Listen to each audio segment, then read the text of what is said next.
Bonjour à tous, bienvenue pour cette vidéo Kill Team et aujourd'hui on va parler de la prochaine boîte Gallowfall qui va bientôt arriver en boutique et donc le contenu dedans, comme vous le savez, il y a des nouveaux décors et il y a aussi deux nouvelles Kill Team et donc en l'occurrence aujourd'hui je vais pouvoir vous parler des Felgors Ravageurs, les Zombettes qui arrivent grâce à un anglais et que vous connaissez par un site qui s'appelle Goonhammer qui nous permet d'avoir des previews et en tout cas des informations sur cette kill team. Eh bien, je vous propose pour les anglophobes surtout. Sinon, si vous êtes anglais, vous pouvez aller voir aussi le site de Goonhammer où vous avez toutes ces infos. Donc, on va les reprendre, on va regarder, on va détailler, on va donner notre avis, etc. En sachant que ça n'empêchera pas de nous de revenir dessus lors d'une émission Kill Team Express avec mon camarade Siagan. Mais là, on va les voir, on va déjà un petit peu trancher dans le vif, on va regarder un petit peu tout ce qu'il y a. Et puis bien sûr, sachez que également, donc c'est aussi grâce à notre partenaire MaxiRev, par lequel si jamais vous êtes intéressé par la boîte, n'hésitez pas. Voilà, grâce à la chaîne, vous pouvez avoir aussi des réductions supplémentaires. Allez, je vous propose qu'on attaque toutes ces Felger Ravageurs, ces fameux Felger Ravageurs, et voir ce qu'ils nous en ont fait en version Kill Team. Allez, c'est parti. Allez, les chèvres arrivent à la guerre, comme dit Goonhammer là sur son site. Vous pouvez le voir en même temps que moi. On nous dit que c'est une kill team qui sera composée de 10 figurines, de 10 opératifs, et qui, voilà, bien sûr, qui vous permettra d'avoir un slot jusqu'à 20, et que vous avez plein de choses à savoir. Donc sur le leader, c'est Iron Horn, qui sera armé d'un pistolet corrompu, pardon, et une chaîne sword, et ou alors d'un pistolet à plasma et d'une grosse matraque, on va dire ça comme ça. Ensuite, dedans, vous avez 9 Felgor Ravageurs que vous choisissez parmi la liste qui est en dessous, le Deknel, le Fluxbrax, le Gnarskar, le Gorhorn, le Erdgod, le Mangler, le Shaman, le Toxhorn, le Vandal et le Warrior. Donc vous voyez, ça fait de quoi faire.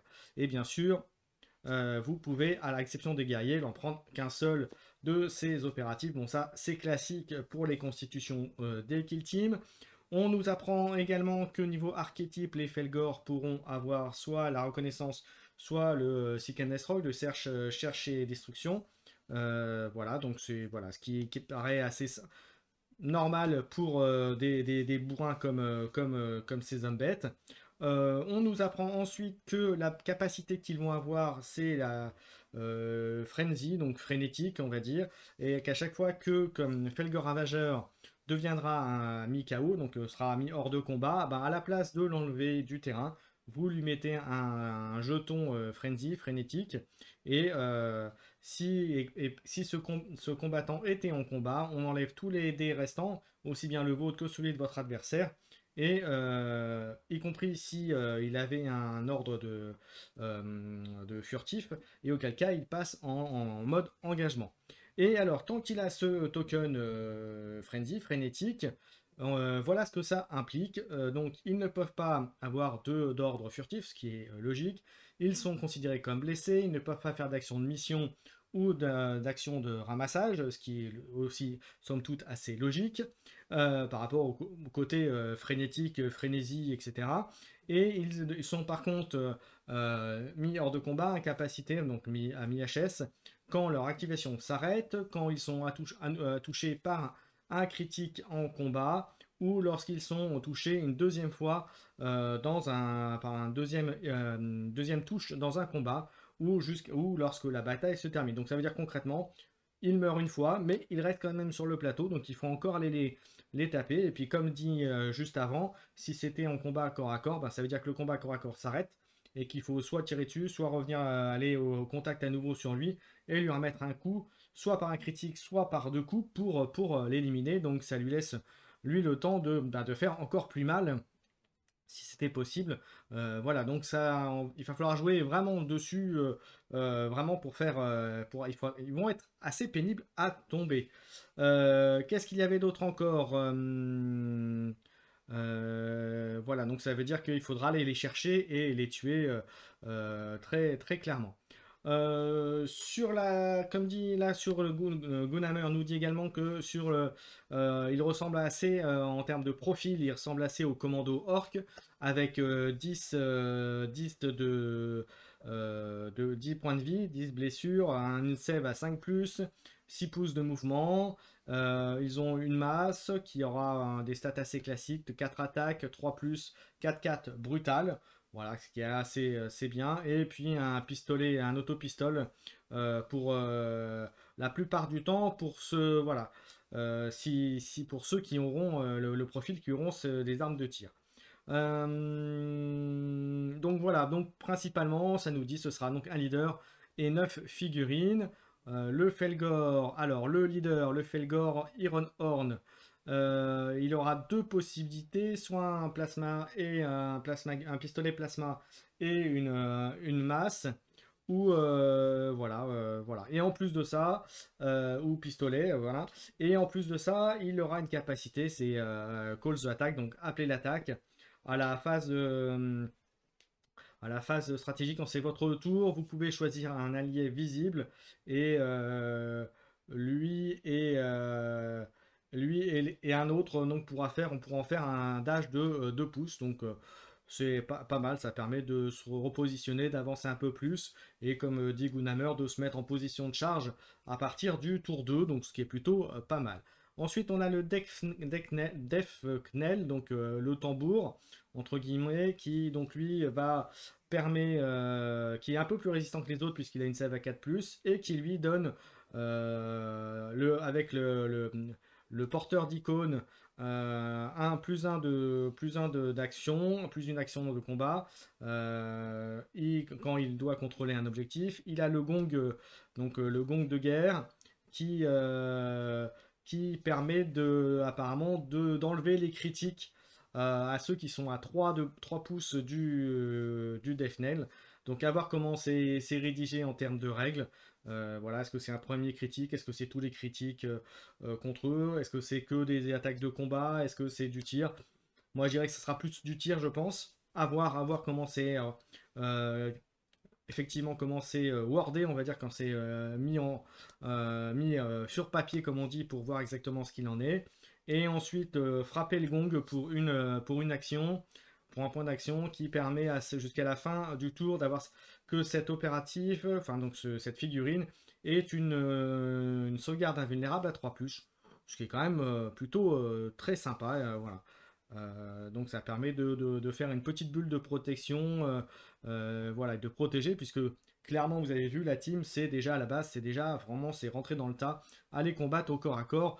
Voilà. Ensuite on a le Felgor Fluxbray, je sais pas comment on pourrait le traduire exactement, voilà, qui lui est équipé vous voyez, d'armes avec les cleavers, donc d'épées, de grosses épées. À 3 cleavers, il a 3 armes. Ah oui, il a 3 armes, effectivement. Vous voyez, il a 3 bras. Avec 3 armes, 4 attaques, 3+4, 5 dommages, donc pour chacun. Il a l'équivalent du Subductor Arbitesque, voilà, donc qui peut, voilà, avec Relentless, qui lui permet aussi de faire du deflect. Euh, il peut parer une touche quand le combat commence. Donc voilà, ça permet vraiment de faire des trucs sympas. Et en termes de capacité, la Flurry Cleaver, donc le fait voilà, de faire des attaques enchaînées, ça lui permet de faire une action de mouvement et de passer à travers la zone d'engagement des figurines ennemies, ce qui est plutôt très sympa. Et s'il le fait, il le fait des 3+1 blessure mortelle directe à ceux qui sont passés à travers. Donc ça c'est plutôt très bien. Euh, Par contre, effectivement, il doit le faire que si c'est pour engager une figurine ennemie, ce qui me paraît assez logique aussi. Il faut bien mettre une petite restriction, sinon c'est un peu trop fort. Euh, voilà, et comme il dit, ça permet aussi d'engager des élites, leur faire quelques dommages sans forcément l'engager. Et ça peut et d'aller sur une figurine plus faible. Et là, ça peut être pas mal.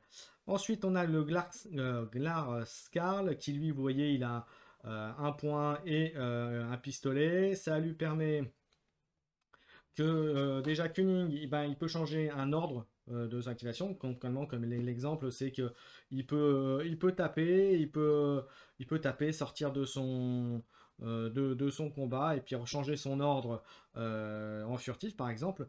Voilà, puisqu'avec l'uncompromising attack pour un point d'attaque, donc l'attaque non prévue, on va dire, cette figurine peut faire une action de combat, puis tirer, même s'il était en combat. Voilà, donc ça c'est plutôt fort. Donc comme ils disent, il faut voir cette figurine un peu comme un ninja, voilà, qui peut faire, voilà, ça peut être très bien utilisé. Bon après, je pense que ça, c'est une kill team qui demandera un peu de maîtrise, euh, mais euh, mais bon, après, comme dit certains, il y a déjà certaines voix qui commencent à dire ils vont peut-être être nerfés.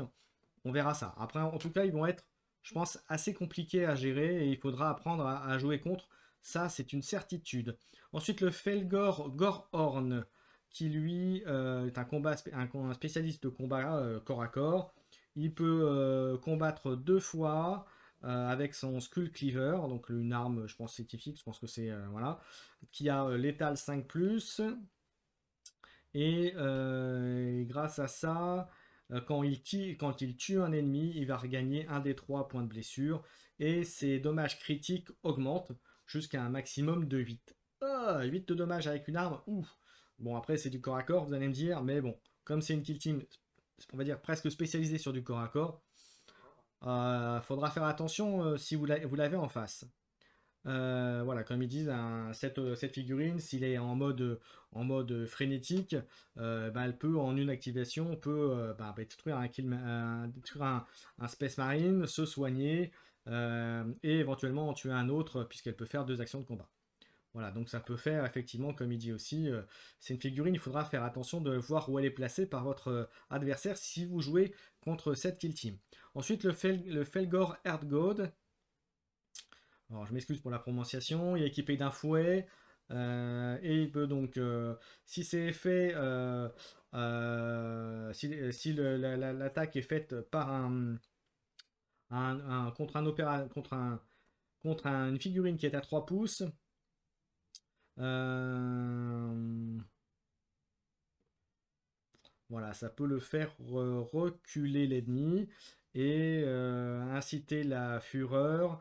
Vous pouvez choisir pour un point d'action. Vous pouvez choisir un ami, une figurine Felgor ami, à l'exception du chaman et l'Iron qui se trouve à 3 pouces, et vous lui donnez et vous lui donnez un point d'action. Voilà, donc c'est un peu comme un spécialiste comme effectivement comme qui dit en commentaire, donc c'est exactement ça. Donc voilà, il y a vraiment de choses de faire des choses sympathiques. Ensuite, on a le Felgor Mangler, qui lui, vous voyez, avec des grosses griffes, Vicious Claw, donc, des griffes vicieuses pour 4 attaques, 4+, 4-6, Relentless, voilà, et qui en plus peut faire des critiques. Donc voilà. Si vous combat, là c'est assez classique, on revient un peu sur un profil comme on a pu voir chez les légionnaires notamment. Si vous combattez une figurine qui n'est pas prête, vous pouvez donc qui n'est voilà qui a été déjà entre guillemets activé, vous pouvez la toucher et faire un critique. Euh, voilà, et que vous lui avez fait un critique, vous pouvez faire une deuxième touche derrière. Après, à voir comment sera le wording exactement, certainement peut-être une touche de normale. Alors, est-ce que c'est une deuxième attaque? Est-ce que c'est une touche? À vérifier effectivement sur le wording du Tactical Hunter. Ça peut être ça peut faire manifestement très mal. Et voilà, c'est un Berserker, comme il dit Gunhammer. Voilà, par contre, il peut pas faire d'attaque à distance. Mais bon, après, à vous de l'approcher le plus facilement. Enfin, le plus possible de votre adversaire, et puis vous le lancez dans la mêlée et vous lui faites en sorte qu'il fasse le plus mal possible. Euh, Et en plus, il a le Savage Assault, c'est qui permet de faire deux actions de combat. Voilà, si vous êtes encore en action de combat, ok. Donc voilà, il y a vraiment des choses sympas. Ensuite, on a le Felgor Shaman. Voilà, c'est un psychique. Ok, d'accord. Pour un point d'action. Il pourra donc manifester un pouvoir parmi ceux. Donc vous avez parmi ça, vous avez le manteau de ténèbres. Tous les figurines amies qui se trouvent à 3 de lui sont considérées comme cachées. Si l'ennemi veut essayer de lui tirer dessus à plus de 6. Voilà, ils sont considérés comme avoir l'ordre furtif. Euh, Même si vous ciblez d'un avantage mode, donc un point au-dessus de lever. Donc c'est une très bonne. Voilà, donc ça c'est un très bon pouvoir, surtout en début de partie. Je pense que le tour 1, tour 2, c'est ce que je pense que vous allez jouer avec là-dessus. Si vous jouez, vous mettez le chaman. Et apoplectique régénération, un allié opératif, figurine qui se trouve à 6 du chaman, peut gagner 2 des 3 rounds, donc ça veut dire jusqu'à 6 points de vie, ce qui est quand même très correct. Puisque on l'a vu tout à l'heure, ils auront plutôt un profil à 10 points de vie, donc 10 points de vie, c'est pas rien. Et, et si cet opératif, celui que vous soignez, a déjà mis hors de combat un ennemi pendant la partie, ben, au lieu, il regagne en fait directement 6 points de vie. Euh, Voilà. Et ce qui est curieux, c'est effectivement qu'a priori, comme il dit Gunhammer, c'est que la figurine que vous ciblez, même si elle a été tuée, ce pouvoir, vous pouvez l'utiliser même s'il est engagé. Donc ça, ce qui est enfin voilà, ce qui ferait une petite particularité par rapport au médic classique. Et ensuite, arme maudite, vous choisissez un ennemi qui se trouve dans la ligne de vue du chaman et son arme devient chaude, haute. Voilà, donc ça qui est plutôt pas mal. Et si il est déjà chaud, eh bien il prend une blessure mortelle supplémentaire. Bon, je pense que ça sera assez symptomatique, mais ça peut faire réfléchir quelques kill teams. Donc voilà. Donc ça, c'est un super support pour la team. Donc ça, je pense qu'effectivement, ce sera un must-have dans la compo, hein, le Felgor Shaman. Ensuite, on a le Felgor Toxhorn, qui lui est équipé d'un cleaver, d'une grosse épée. Et c'est le spécialiste endurance qui n'est pas affecté par les modificateurs d'APL, de points d'action, qui a un Feel No Pain à 6+, donc un affreusement résistant à 6+.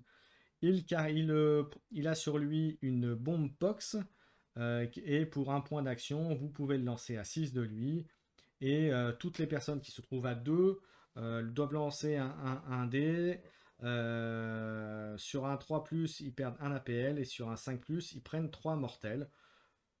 Et ça peut aussi être fait en étant furtif. Donc ça c'est plutôt très fort.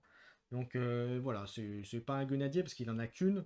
Mais ça peut faire le taf, comme on dit, ça peut faire le boulot. Euh, voilà, ça peut être sympathique. Ensuite, on a le Felgor Vandal qui est équipé d'un Man Crusher. Vous avez vu la grosse masse qu'il tient à deux mains.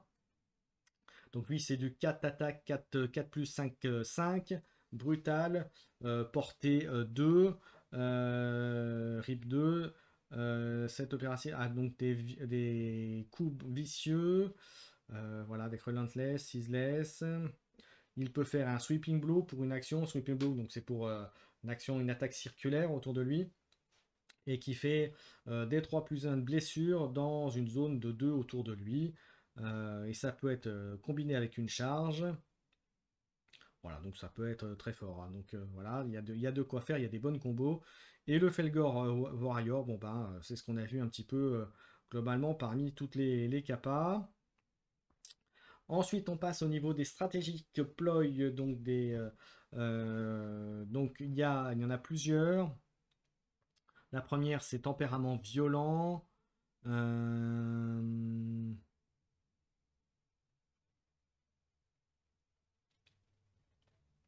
Ouais, ça permet de relancer des 1D apparemment en combat, voir exactement ce qui va être. Vous avez la capacité embuscade. Vous pouvez changer de furtif à engagement.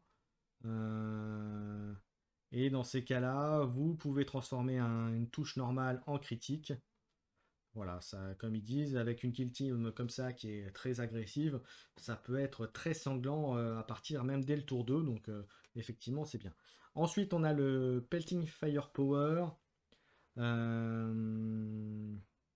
C'est à chaque fois que vous tirez sur un ennemi, ils prennent un token. Et, et à chaque fois que vous tirez sur cet ennemi à nouveau, vous ajoutez un à votre caractéristique de dommage sur un maximum de 5-6. Euh, donc ça n'affecte pas le pistolet plasma. Et voilà. Après, effectivement, comme c'est une kill team qui est pas précisément basée sur le tir, j'en vois pas. C'est pas super. Ça peut être intéressant peut-être au tour 1, tour 2 pour se placer bien nos figurines. Mais comme c'est une kill team qui est vraiment corps à corps, je suis pas sûr, je suis pas sûr que ce soit quelque chose que vous alliez utiliser souvent. Et enfin, on a le Reckless Détermination. Si vous prenez une attaque de tir contre une figurine qui n'est pas prête, vous pouvez garder un dé. Vous pouvez garder un dé au lieu de lancer pour le transformer en réussite, en réussite normale. Voilà, c'est comme dit, c'est une variation de ce que peuvent faire les commandos. Donc voilà. Ensuite, en tactique, en capacité tactique, vous avez Ruthless Rampage. Euh,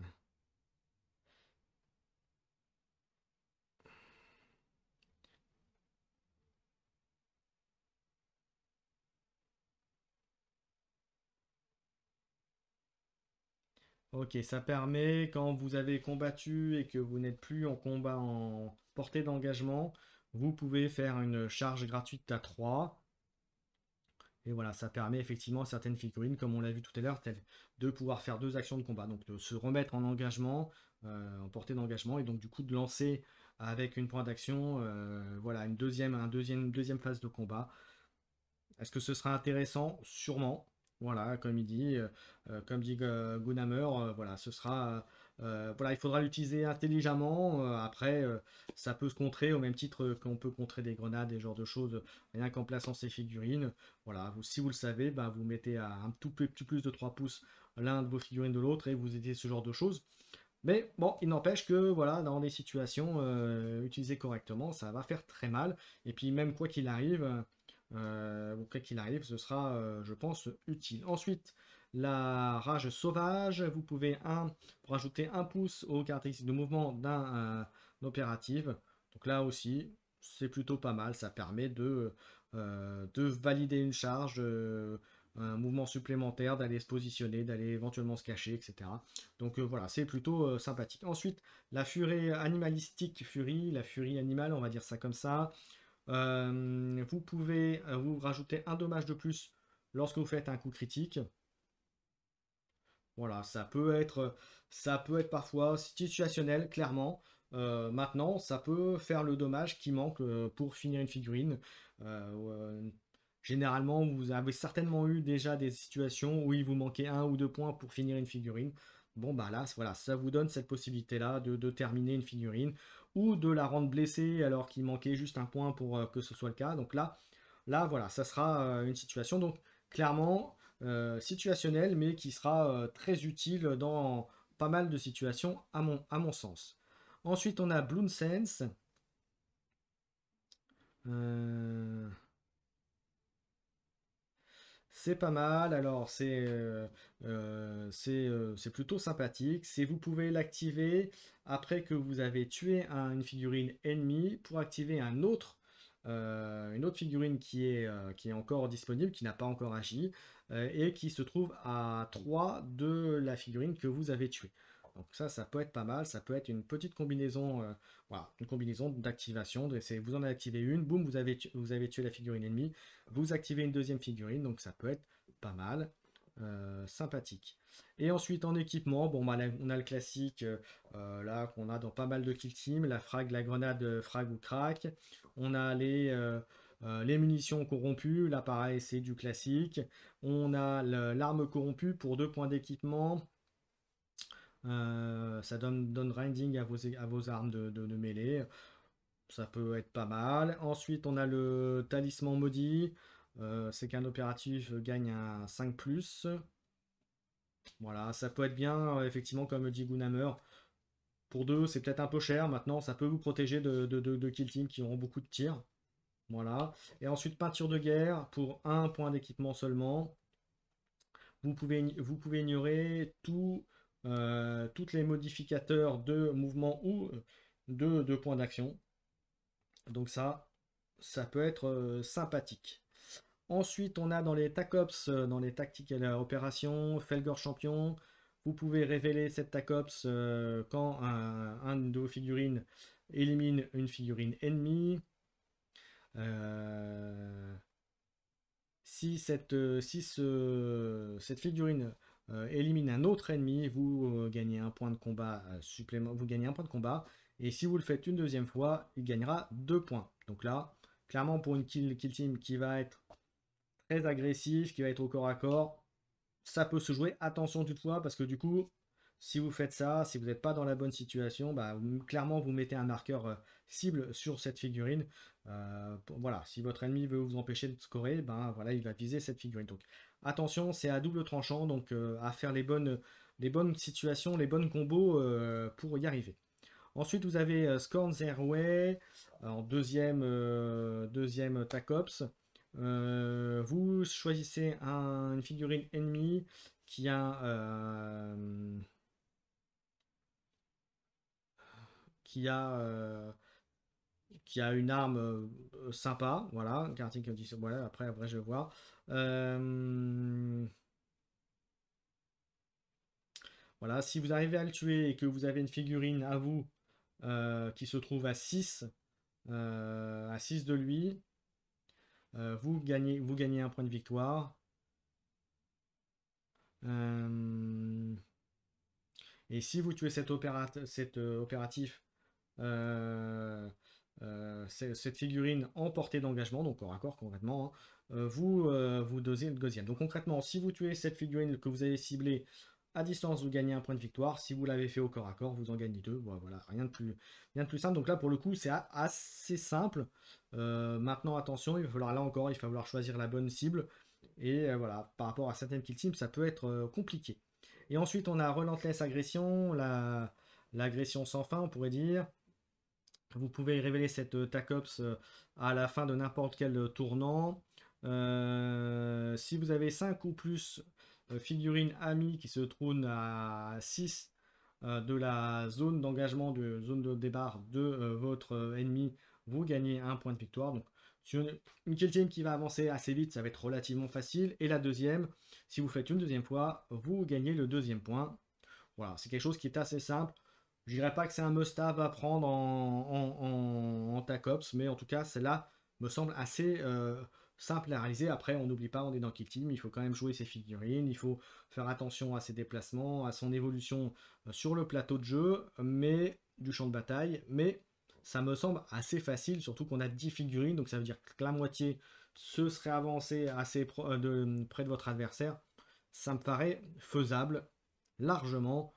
En plus, avec la règle des frenzy, donc frénésie qui a été mis en place pour cette kill team, ça me paraît largement faisable encore une fois.